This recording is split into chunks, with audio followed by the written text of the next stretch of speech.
Shalom Bapak Ibu yang dikasihi oleh Tuhan. Selamat berjumpa dengan renungan Jumat malam. Malam ini tema saya adalah perbuatan baik bukanlah jaminan.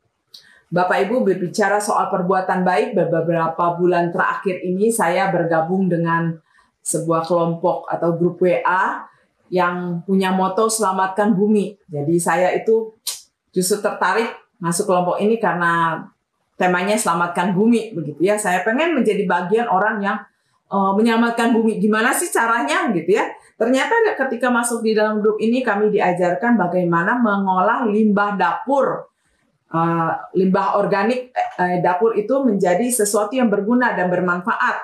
Ya, bukan hanya untuk keperluan rumah tangga, tapi juga untuk banyak orang. Nah, Bapak Ibu, saya di situ belajar bagaimana orang-orang di dalam kelompok itu, terkhususnya senior-senior itu ya, berbagi ilmunya, melakukan kebaikan ini, mengajarkan kami gitu, nggak pernah dibayar, nggak minta bayaran juga. Lalu bahkan mereka memberikan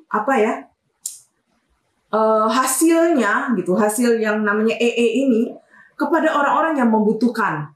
Karena ada yang memberikannya kepada rumah sakit untuk disinfektan, lalu ada yang memakainya untuk menuangkan ke dalam danau yang bau begitu ya. Dan itu membutuhkan banyak ekoenzim sehingga banyak teman-teman diajak gitu. Ayo siapa yang sudah panen? Ekoenzimnya dikirim ke sana gitu untuk dituangkan. Dan banyak lagi, bahkan ada yang korban kebakaran begitu ya. Mereka membutuhkan mama enzim, ditanya siapa yang punya? Wah, ada orang berlomba-lomba, oh saya punya, saya akan kirimkan begitu. Mereka berlomba-lomba melakukan perbuatan baik dengan apa yang ada pada mereka. Bapak Ibu yang dikasihi oleh Tuhan, bagi saya hal ini adalah positif. Terlebih lagi kalau melihat mereka itu sebenarnya bukan orang-orang Kristen kebanyakan, begitu ya, bukan yang seiman dengan saya begitu. Saya belajar, wah ternyata perbuatan baik itu mereka lakukan, gitu ya, untuk orang lain. Saya tetap melihat itu hal yang positif.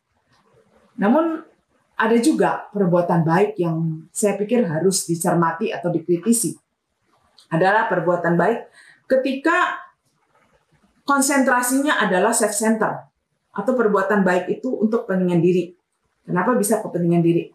Ya, kita tahu kalau kita berbuat baik kepada orang, hasilnya kita juga akan bahagia, bukan? Nah, banyak orang di agama lain juga melakukan itu, gitu ya.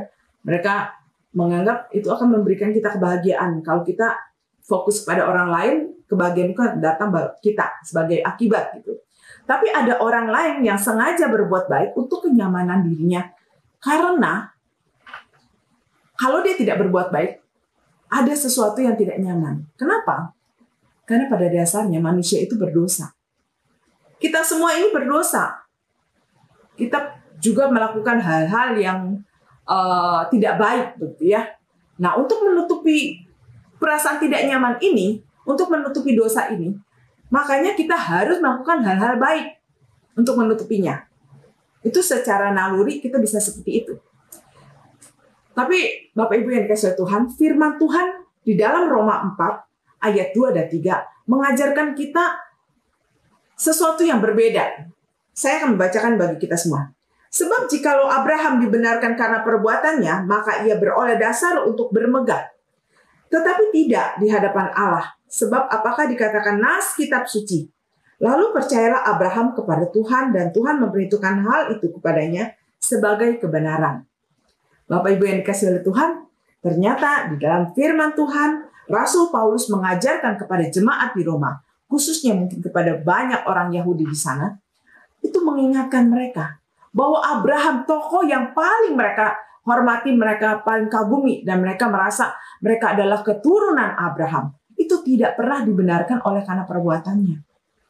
Kalau karena perbuatan Abraham dibenarkan, maka dia akan bisa sombong, bermegah diri.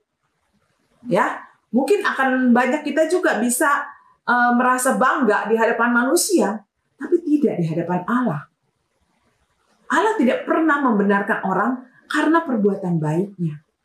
Ternyata Allah membenarkan Abraham karena percayanya Abraham, imannya Abraham. Ketika Abraham berani menyerahkan anaknya Ishak sebagai korban tanpa bertanya pada Tuhan, itu diperhitungkan sebagai kebenaran oleh Tuhan. imannya Abraham yang diperhitungkan Tuhan. Bapak Ibu yang dikasihi oleh Tuhan, perbuatan baik tidak menjamin apa-apa.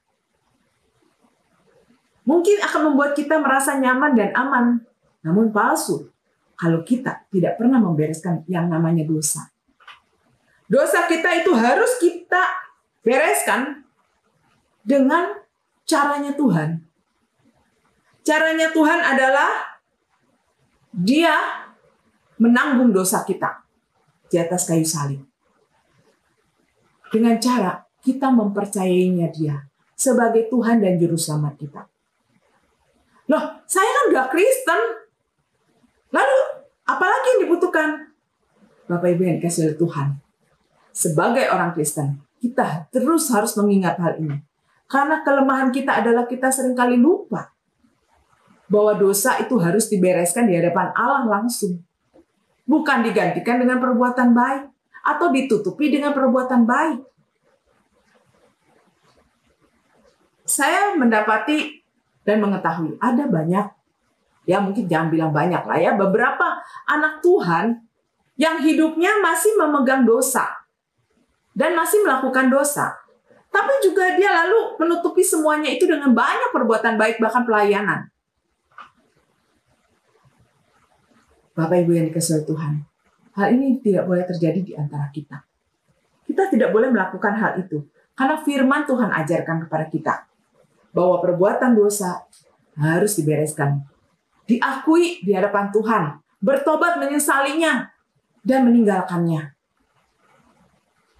Maka itulah artinya kita menjadikan Dia Tuhan dan Juru Selamat kita. Kita mematuhi apa yang Tuhan ajarkan, meninggalkan dosa. Sebagai anak Tuhan, Tuhan kita membenci dosa, kita harus juga membenci dosa. Jangan menutupinya dengan perbuatan baik atau mengaburkannya dengan segala perbuatan baik. Mungkin di hadapan manusia kita mendapat pengakuan, oh iya, kamu udah berubah. Tapi selama kita tidak membereskan dosa itu, tidak pernah mengakui di hadapan Tuhan, sesungguhnya di hadapan Tuhan itu belum beres. Perbuatan baik kita tidak menghasilkan apa-apa. Tidak akan diperhitungkan Tuhan. Bapak Ibu yang dikasihi oleh Tuhan, mari kita sama-sama belajar. Bereskan dosa kita dengan datang pada Tuhan. Karena firman Tuhan katakan, Dia setia dan adil. Barang siapa mengaku dosanya, maka kita akan mendapat pengampunan. Bahkan sekalipun dosa kita merah seperti kimirzi, akan putih seperti bulu domba. Bila kita datang di hadapannya, mengakui, menyesali, dan mohon pertolongan Dia supaya dilepaskan daripada dosa itu. Kalau dosa itu begitu mengikat kita, jangan pernah berusaha mengulanginya. Bapak Ibu yang dikasihi Tuhan, dalam melalui kebenaran firman Tuhan ini kita belajar. Kalau kita melakukan kebaikan itu adalah karena hasil daripada iman kita. Sesuatu yang kita wujudkan karena kita beriman, yaitu kita wujudkan dengan perbuatan baik kita kepada banyak orang. Jangan jadikan perbuatan baik sebagai sesuatu yang meringankan atau menenangkan kita karena kita tidak mampu meninggalkan dosa kita. Biarlah firman Tuhan tolong kita. Mari kita berdoa. Bapa yang Maha Baik, terima kasih Tuhan kalau malam ini kami diingatkan bahwa segala perbuatan dosa kami tidak dapat digantikan dengan perbuatan-perbuatan baik sebanyak apapun juga.